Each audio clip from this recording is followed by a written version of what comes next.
9 రోజులు అమ్మవారిని పూజ చేసుకుంటూ ప్రతిరోజు కూడా అమ్మవారిని ఒక్కొక్క అలంకారంగా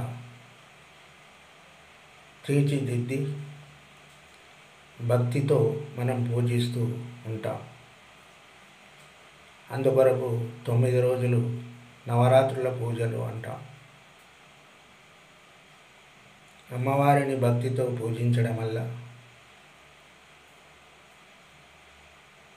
మనకు ఎలాంటి కష్టాలు కానీ బాధలు కానీ కలిగకుండా అమ్మవారు మనల్ని కరుణ జాలి చూపిస్తుంది.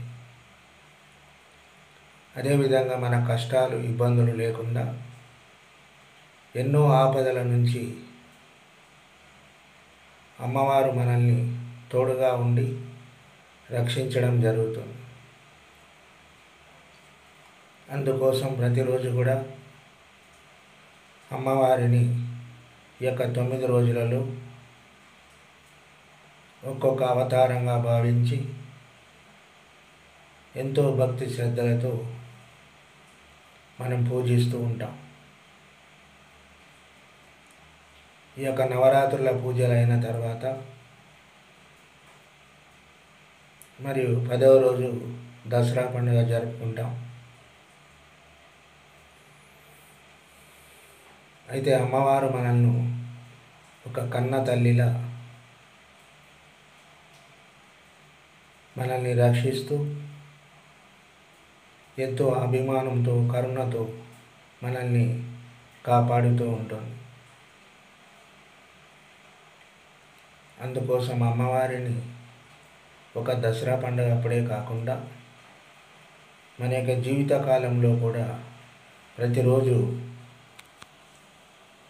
స్మరించుకుంటూ ఉండాలి. ఆ యొక్క స్మరణనే మనల్ని రక్షించడం జరుగుతుంది. అయితే ఈ యొక్క 9 రోజులు నవరాత్రుల్లో ప్రతి ఒక్క రోజు కూడా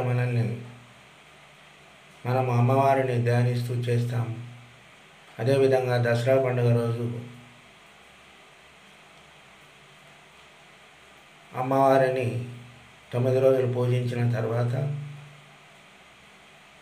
ఈ యొక్క బతుకమ్మతో వెళ్ళి ఏదో ఒక నదుల్లో కలపడం జరుగుతుంది.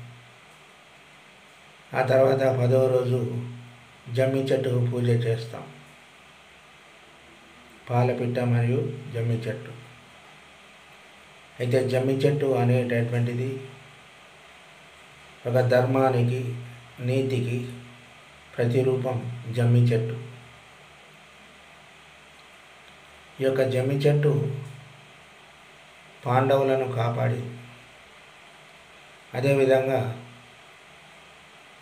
పాండవులు అరణ్యవాసం వెళ్ళినప్పుడు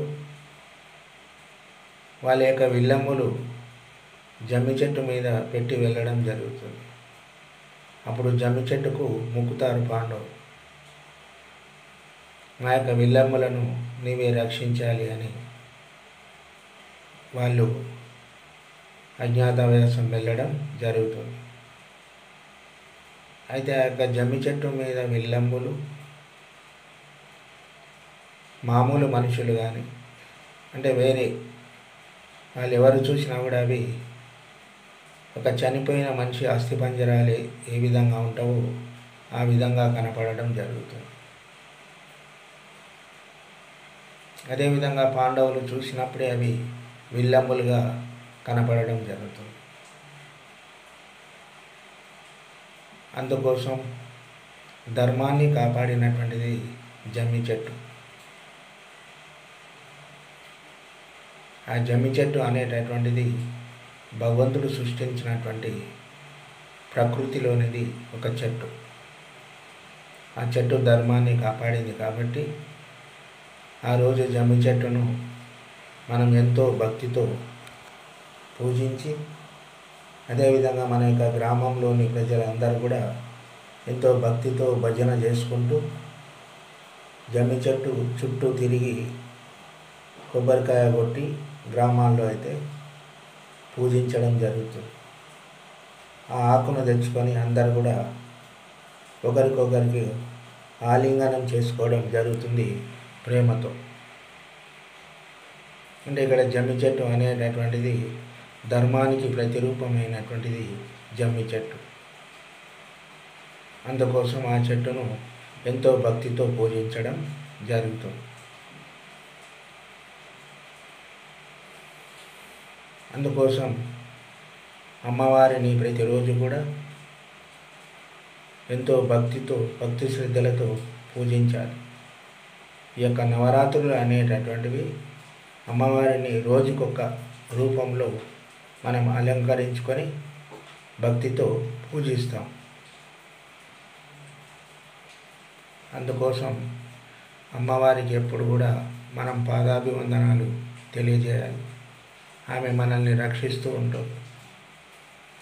రోజు కూడా ఆమె పూజ చేసి ఈ యొక్క నవరాత్రుల్లో మన రోజు ఒక భక్తిభావంతో పాటలు పాడడం, అదేవిధంగా నైవేద్యాలు సమర్పించడం, ఎవరికి తోచినంత వాళ్ళు ఈ యొక్క పూజను చేయడం జరుగుతుంది. అందుకోసం అమ్మవారికి ఈ యొక్క నవరాత్రులు అని పిలుస్తాం. నవరాత్రులు అంటే 9 రాత్రులు, 9 రోజులు ఎంతో భక్తి శ్రద్ధలతో పూజించడం జరుగుతుంది. ప్రతి ఒక్క గ్రామంలో కూడా ఈ తెలంగాణలో ఇప్పుడు ఎక్కడ చూసినా అమ్మవారి యొక్క విగ్రహాలు పెట్టి పూజిస్తూ ఉండడం జరుగుతుంది. ఇంతకుముందు అంటే తెలియకుండా ఇప్పుడు మాత్రం ప్రతి గ్రామంలో, ప్రతి పల్లెలో, ప్రతి వాడలో ఈ యొక్క అమ్మవారి విగ్రహాలను పెట్టి పూజిస్తారు. కానీ ఏ పూజ చేసినా ఎంతో భక్తి శ్రద్ధలతో చేయాలి.